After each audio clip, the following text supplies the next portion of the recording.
quarterly bulletins national account, that table with constant prices. In other words, it is table expenditure of gross domestic product. Yes. And then if you go down, you get first at nominal prices, and then you get the constant 2010 prices. There it is on my screen now.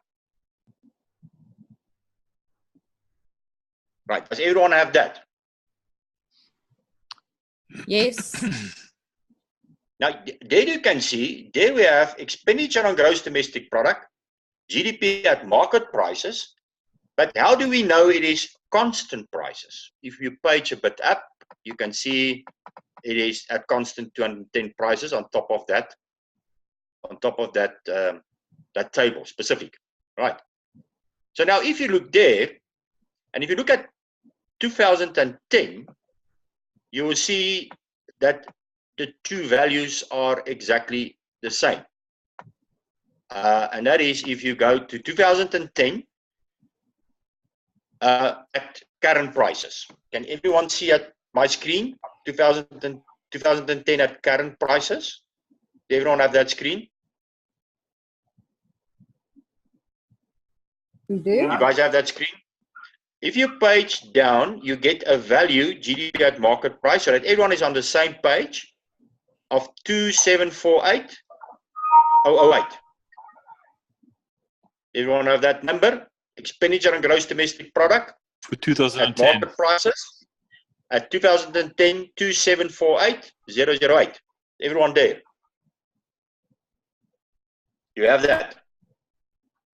Yep. That's the end of the table at current prices, right? All right. Now scroll down to the next section at constant 2010 prices, and then you get exactly the same number, expenditure on gross domestic product at market prices 2748,008. You can see it's exactly the same number. Okay. Why? Because that's the base year. Okay, so that's the base year. Right. Now what's interesting, all values prior to 2010, like 2009, your GDP at constant prices will be higher. After 2010, it will be smaller. Okay. The reason why, to get from nominal to market prices, we divide by the deflator. Now, I haven't asked in any of the questions for you to calculate the deflator. I didn't ask that. Just understanding.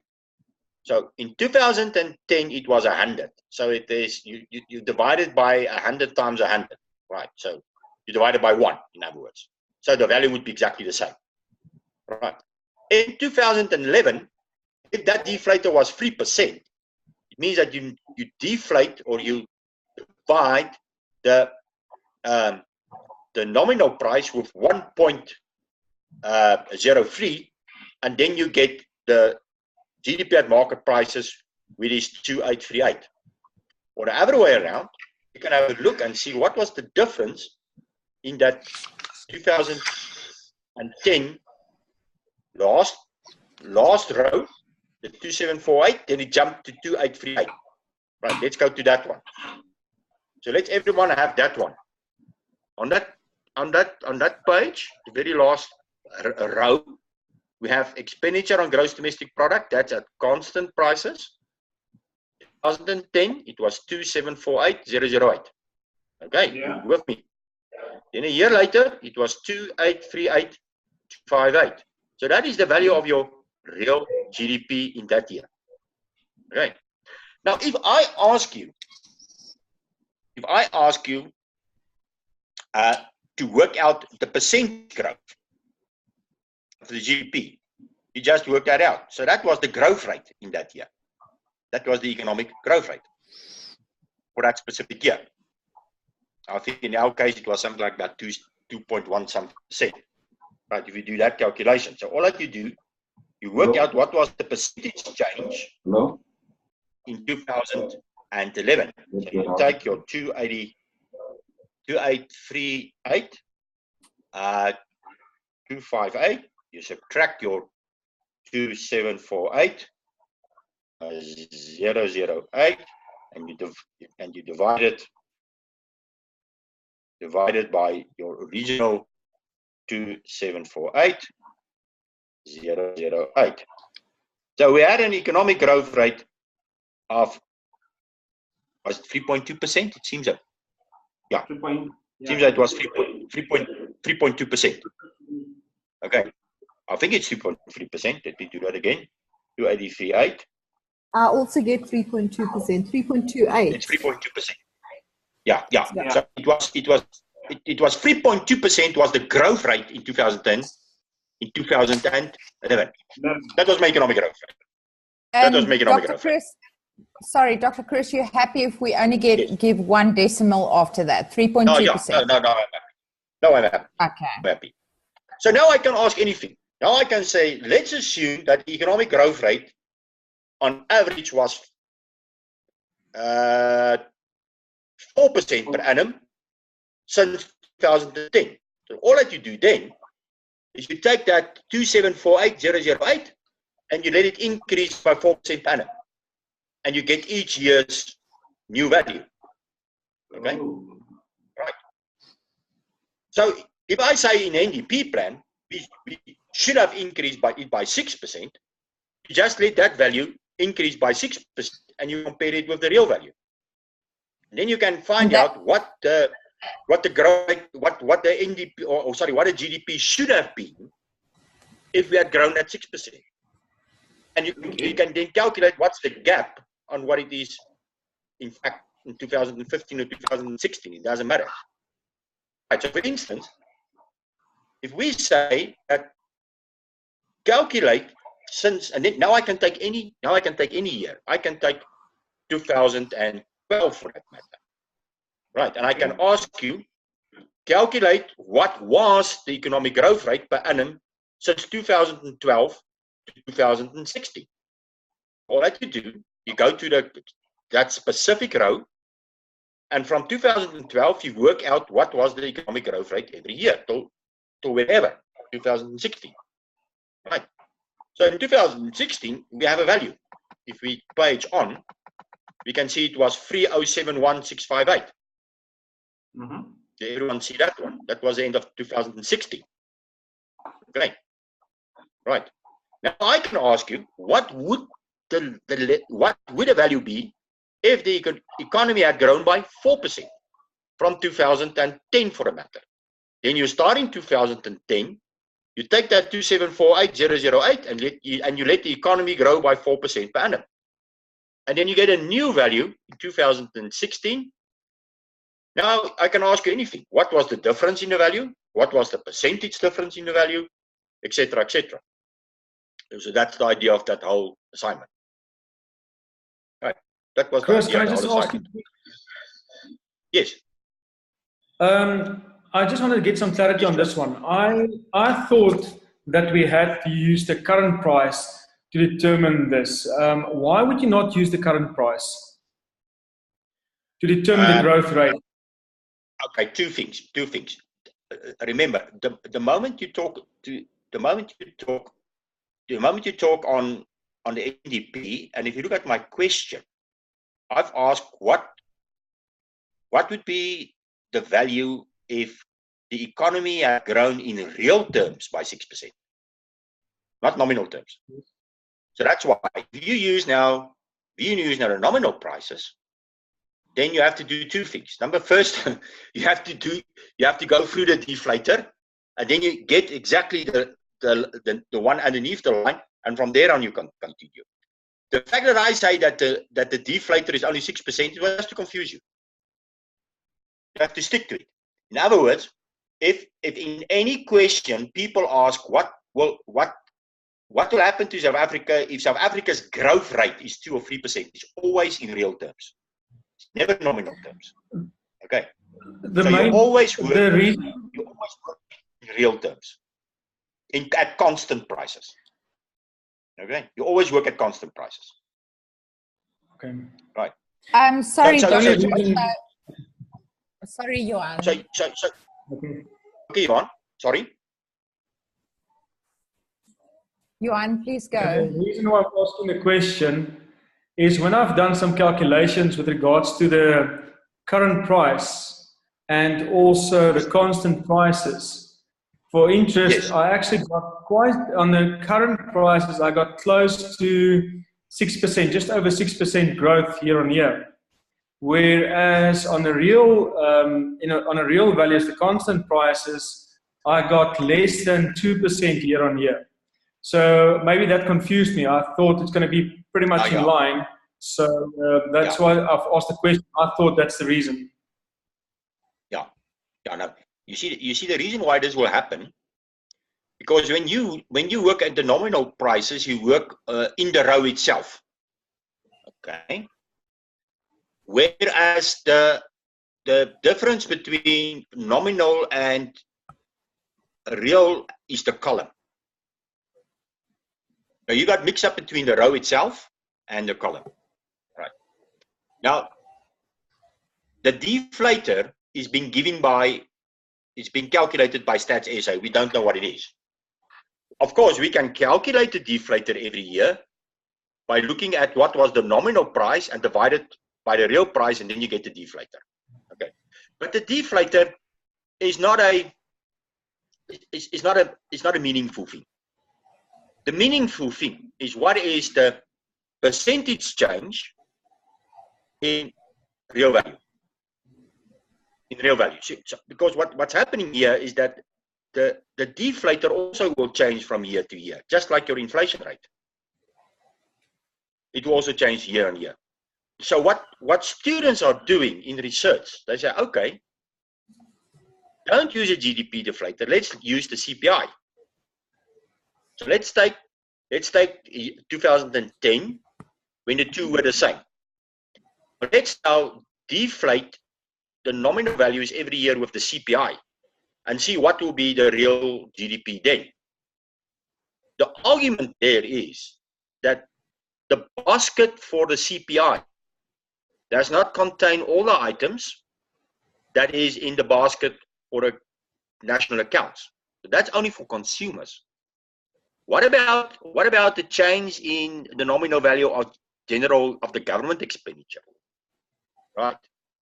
Imports and exports, salaries and wages, all those other things. So if you want to compare the two, you can compare maybe the expenditure by households with the CPI. You can do that. So there's a lot of people doing that, right? So Johan, for this one, my way of thinking is, if I ask a question about real growth, you use the real growth column, and you work on that. You don't have to use the nominal column at all. So that was the idea. Okay, that's the idea. Okay, is it now? Okay, Dr. Chris, sorry. So Yes. the assumption of that the GDP deflator is 6% per annum, that's besides the point, basically. So we don't really look at that. That was it. It was just besides the point. Okay.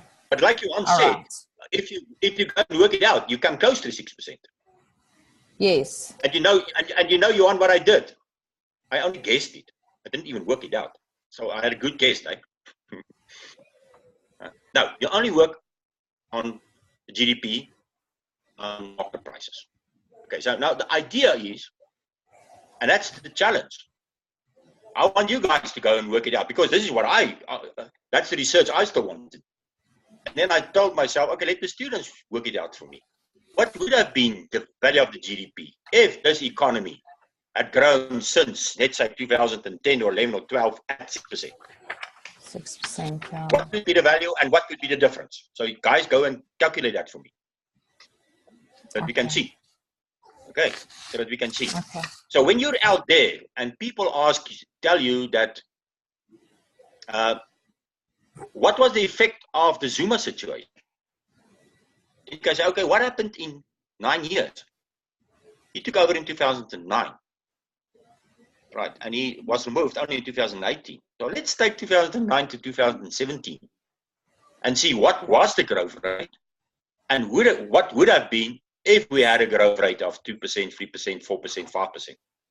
Huge difference. Yeah. Huge difference. Okay. Now, the same is, and I haven't asked it yet, what one could do is say, okay, in the year that the South African economy at a growth rate of 3%, and I think it was 2002 or 2003. In fact, in 2011, we see the economy grow at 3.2%. Now go and see what happened with the unemployment rate in that year. And you see the unemployment rate dropped by about 2% per annum. And then you can say, okay, if the economy had grown by an average of 3% per annum, and it will lead to an unemployment rate coming down by, let's say, 1.5% per annum, what would have been our unemployment rate now? And I think you come to an answer of something like that, 17%. Now, once you have that and you go into Stats SA to the unemployment data, you say, okay, if our unemployment rate now was only 17%, what will be the number of jobs that we've created? And then you came close to about something like about 15, 16 million. Right. And not the current 12 million in the formal sector. So we could have been close to about 20 million and not the 16 million we have now. So these are all the repercussions. And now's the question, if the budget of last week can make sure that we reach an economic growth rate of 3% in 3 years from now on and keep it there, what will then happen to the unemployment rate? And that was the idea of the NDP. So it was the University of the Western Cape, the University of Stellenbosch, the Bureau of Economic Research, the University of Western Cape, because this is where Trevor Manuel did some of his studies, apart from Rhodes University, and some of the models from the Reserve Bank, and some of the input from the universities of Pretoria and the University of Cape Town. They were all asked to do econometric testing, right? So when they did the National Development Plan, they said, okay, if the South African economy can grow by 6% per annum till 2030, starting in 2013, right, our unemployment rate will be half. So it would come down from about 25% in 2013, right, to about 11%. Now, if the unemployment rate in South Africa today would have been only 11%, right, we would have at least a lot of less social problems we have now. In the first instance, I think the amount of money spent on social grants would be about half of what it is now. Right. Now, of course, one can do a lot of research. One can say, okay, imagine that the South African economy over the last 5-6 years have grown at 6%. And instead of paying about 1.5 trillion, it's about 800 billion to social grants, we only pay 400 billion to social grants. Now one can start to move things around. Now it's opportunity cost. Eh? Now you can say, okay, we could send all the students for free education because we spent less on social grants. We could use extra money to build schools, hospitals, etc., etc. So one can do now a opportunity cost exercise and say, right, if this economy had grown by 4 or 5%, what would have been government income? What would have been the social grants? And what would have been the extra money that they could spend on other infrastructure, hospitals, schools, etc. Okay, so you can understand it would have made a huge difference. Now, all that I did in this is for you guys to go to a simple exercise. So, right, let's start with at real prices in 2013, wherever we have it at constant prices. Let's work out what was the economic growth and what would have been the GDP if it had grown at 6%. And now you can write for me interesting answers there. That was the idea of this whole exercise. Dr. Chris, Russell speaking here. Yes. Yes, Russell. Question 2.2. where it says assume a GDP deflator of 6%, we actually ignore that because we're just simply taking the real GDP and we're adding the 6% as the 6% growth per annum. Is it right? Yeah. The reason why I said is so we're not going to understand. We have to understand there's a difference between the two. And I ask if there's an increase in the real growth, then you say, well, I don't need the GDP deflator. I have the figures. Yeah, no, I understand that completely. Okay. Yeah. Okay, thank you very much. Okay. Now, what about a petrol price? So I have a question. Are we looking for petrol pricing for Gauteng or for Gauteng and coastal? Inland. No. Inland. I think I said Gauteng. Yeah, I think I said Gauteng. No. But it doesn't matter. Mentioned. If you go to my screen there, I just want to get it there. There is the Gauteng one and the coast one. Okay. Did I say in the question Gauteng? I think I said Gauteng. Right. Okay. So what you have, if you go to this website, the CF group, right? And you click on the very latest press release, you get the prices since January 2014. Okay, and then you have the Gauteng 95 price, right, in liters, right? Now, what you do, if I say assume that price in March will go up by 30 cents, you go and have a look at what was it in 1st of March 2017, right? Now you say, okay, it was 13 rand 33 cents. It was 13 rand and 33 cents. The petrol in Gauteng, right? Now you're going to compare what would be the new price, right? And then you work out what was the percentage change. Okay. Right? What was the percentage change? And now if you go to Stats SA, and you look at Stats SA, which I'll put on the screen now, and you go down to the weight of petrol. There it is, fuel, 4.58, right? You multiply it by the difference. And then you see what would be the weight, what would be the effect on the inflation rate. Why? Because the weight is 4.58. The weight is 4.58, right? The weight is 4.58. So that's the whole idea. So now petrol have increased by 1 rand.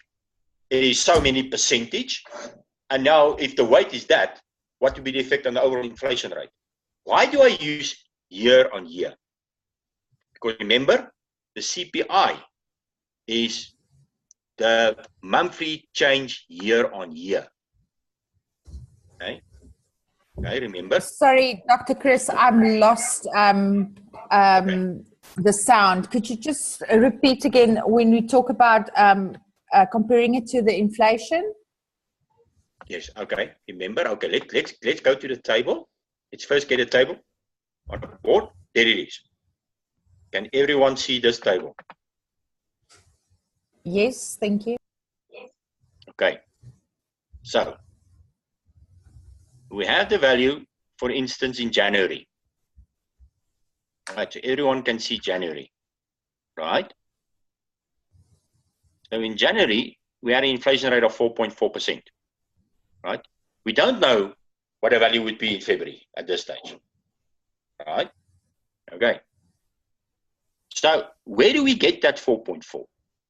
It was the change in the index and the table just above it, the 105. Did everyone see the 105? Right? Mm-hmm. It was the percentage change from the previous January, the 100.6 to 105. That will give you the 4.4. Okay. Is everyone with me with that one? How did they get the 4.4? They took the percentage change in the index of the previous year, month on month. So it's 105. January. It changed from Is it 106 105? to 105. Okay. Yeah. Over That give you the- 100.6. That will give you the 4.4. Okay. So if you work with the petrol price and you want to see what will be the effect on the next month, you have to work and go and see it exactly the same. What was the petrol price a year ago? And what's the petrol price now? So what was the percentage change in the petrol price? We know that it may be 10%, it may be 5%, right? And then you use the weight in the basket, right? And then you can calculate what would be the effect on the total inflation rate. So if there is a 10%, if there is a 10% increase in the petrol price, right, from last February to this year February, there's a 10% increase, right? But the weight is only 4.5%, right? Then the petrol price will affect the inflation rate by 0.4. Now, where do I get it? 10 times 0.45. Yeah. You see? So it would be 4.5% would be the effect of petrol on the inflation rate. So if you guys go to this table C, I put it on there so everyone can see that. Right? Can everyone see that table now? Contributions of different groups. Right? Look at transport. Yes, it was almost a total of 1%, and this is how they calculate it. Right? It was an effect of almost 1%, and of course, fuel is under transport. Right? So just go back and see what was the petrol price, the old price, what's the new price, get a percentage, and multiply it by the weight. Then you get the effect. That's it. This is how they calculate this. So what they then did is, if you go back, if you go down, just to show you, if we go down to transport,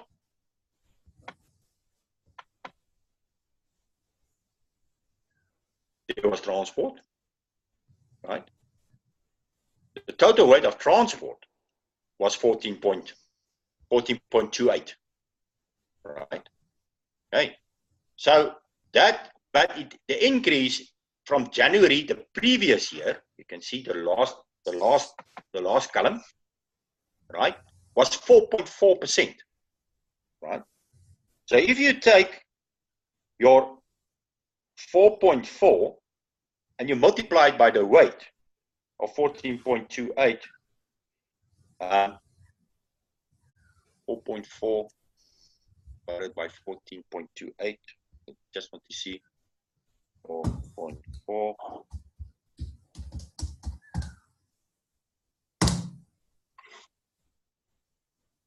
It's 0.3%. Okay, so the weight of the total transport was 14.28, right?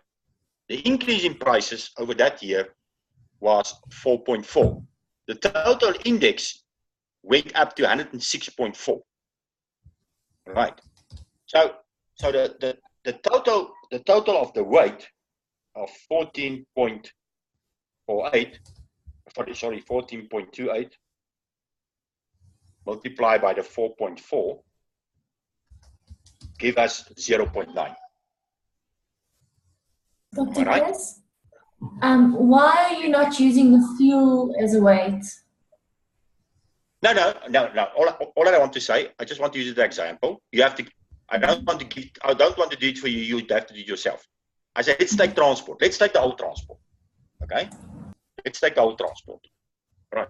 Just want to explain again. Let's take the whole transport. Did everyone see the weight? Yeah. Right. 14.28. Am I right? Yeah. And what was the percentage increase between January and 18 and 17 was 4.4, right? So if you take the 14.28 and you multiply it by 4.4, you get 62. No, it won't be 62.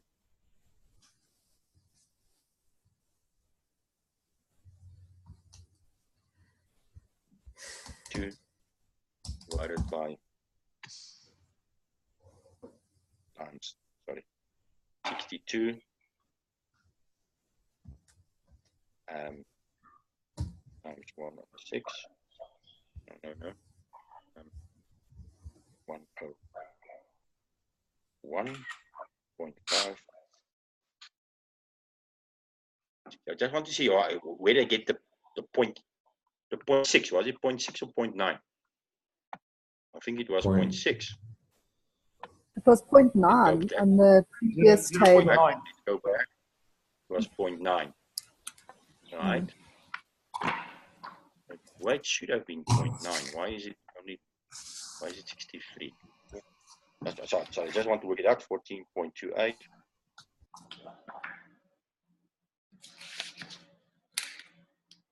Because it should be, because that increase was 4.4. Okay, so now let's have a look at the total. Let's go down to the total.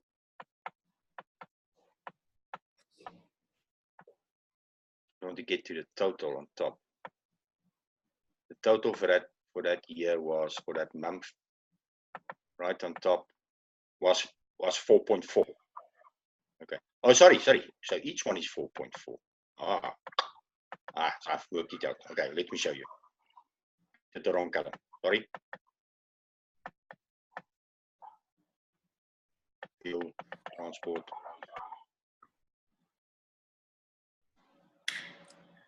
Also 4.4. 2.6, purchase of vehicles, private operation, public transport. Weight is 14.28.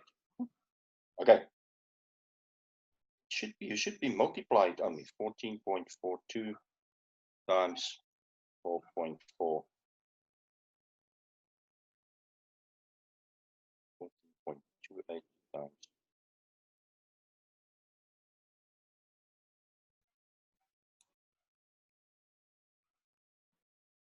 Because normally just take the weight and each percentage increase. 14.28 times. Dr. Chris, I think the weight is actually a percentage of the whole, eh? Yeah, no, it's a percentage of the whole. I just want to get the correct one, yeah. It is 4.4 multiplied by 0.1428. That's it. You take the 4.4, that was the increase in the price, am I right? Right. But the weight is 14.28. Yeah, so the percentage of that, that increase as a percentage of, yeah. So you take the 4.4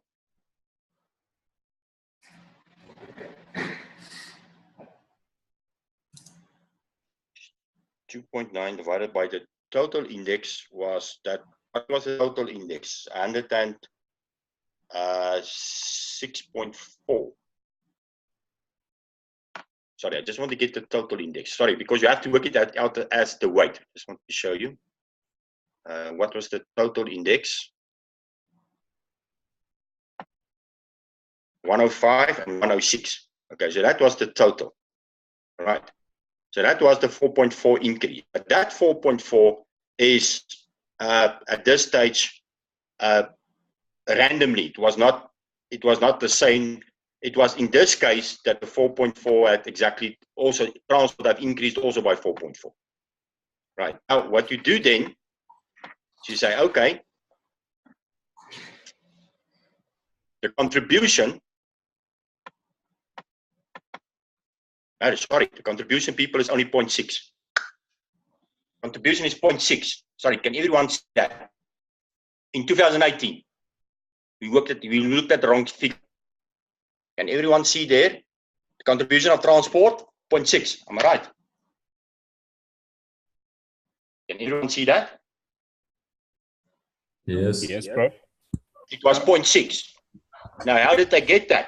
It was the weight of 14.28. Okay, 14.28. Or you can say just 14.2. Yeah, 14.28 times 4.4. 62. Yeah, So divide it's by 0.6. 100. Divide Divide by by 100 100. to get the percentage. Divide by 100 to get the percentage. Yeah. That's how you get 0.6. So the same. So now to come back to your question, on the petrol. Right. So what do? Go and work out what was the change in the percentage change from last year January to this year January, or last year February to this year February, or last year March to this year March. Get the percentage change, multiply by the 4.58, divided by 100 to get you your weight. Then you can see what will be the effect on the inflation rate. Okay. All right. I was looking the whole time at the 0.9 instead of the 0.6. Okay. Because this is how you do it. Okay, so everyone with me there. Okay. You just look at what was the percentage increase and you multiply by the weight and then you get your answer. Thank you. That's Dr. Chris? understandable. Yes. Dr. Chris, one question. If you go back to that transport there and the weighting of 14.28, Yes. how does one relate the individual fuel weighting to the 14.28? Because if I add up all of those others, it doesn't come to, then it doesn't come to 14.28. If I add purchase of vehicles, private transportation and public transportation, it doesn't add up to the 14.28. I think. I think the purchase of the vehicles itself, that's the purchase. Right, so you have to add your transport. The purchase of the vehicle itself is not the transport. So you have to add the 5.86, right? Plus the 6 is 11. No, okay. Remember now. Your private transport operation of 5.86.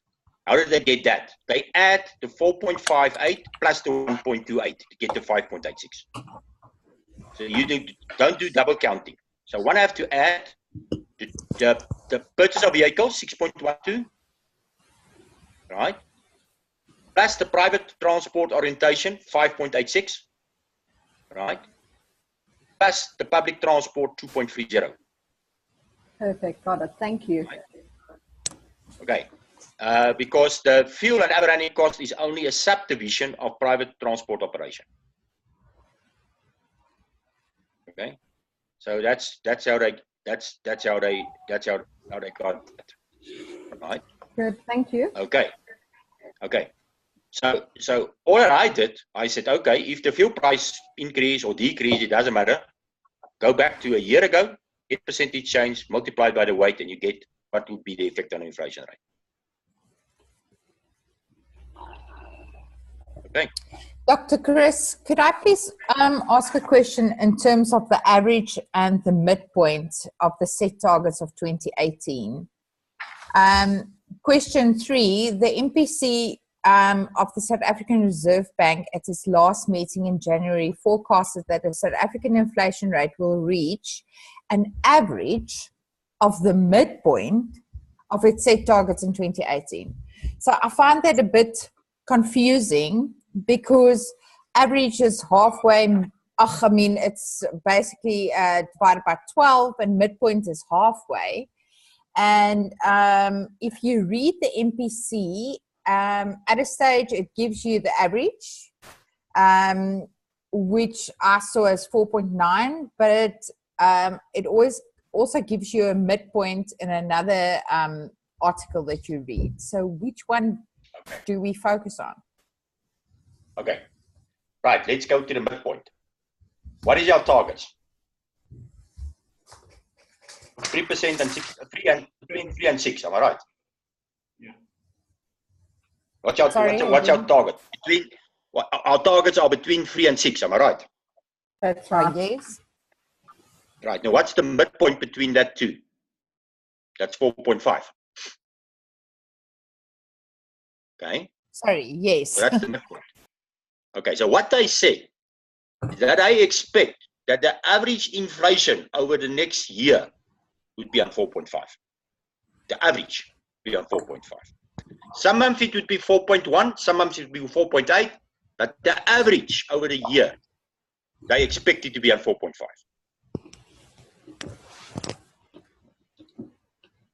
Okay. Just like you say, sometimes it'd be 4.9, sometimes it'd be 5, sometimes it'd be 4.1. But the average for the year, I expect to be close to 4.5. Okay, and we are working specifically in that question then with the 4.5. You work with the 4.5, that would be the average. Yeah. Yeah, of the midpoint. Yeah. Sorry, I just got confused with the fact that average and midpoint was in the same question. No, the average over this time would be on the midpoint. That would be 4.5. Okay, great. Okay. Thank you, Dr. Chris. So that's why when this month inflation rate of 4.4, the one I have on the board, when it came out, when this came out, 4.4 for January, right? We immediately saw the rand strengthening, because then they realized that it is now less than 4.5, right? And if it expected that the rand stays strong and that the inflation rate, in fact, would reach the 4.5, the target of the Reserve Bank, and even lower, we can expect interest rates to decrease. So what the Reserve Bank will do, they will monitor this. And let's say for the next 3 to 4 months, our inflation rate on average is 4.2. Then it's lower than the midpoint. Then they say, now we have some grounds to lower interest rates. You see, so they're going to use that as they're going to use that as a default. So that's our default. Our aim is to get a 4.5. If for a lot of months, or if it seems that we're going to be lower than a 4.5, it gives us the ammunition now to lower interest rates. Okay. Thank what you, the Reserve Bank, what the Federal Reserve in the US did, they said 2%. Now, suddenly last month, the inflation rate went from 1.7 to 1.8, and they expected this month to be on 2. So that's why our markets got hammering since last Friday, because everyone now expects the Fed to increase interest rates. Okay. Right. Okay, so I hope this was a valuable session.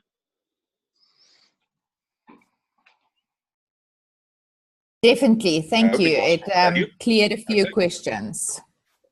Okay, of course. Of course, thank you. Thank you, Dr. Chris. Anything else? Okay. Right. Thank you. I'll see you guys on Saturday.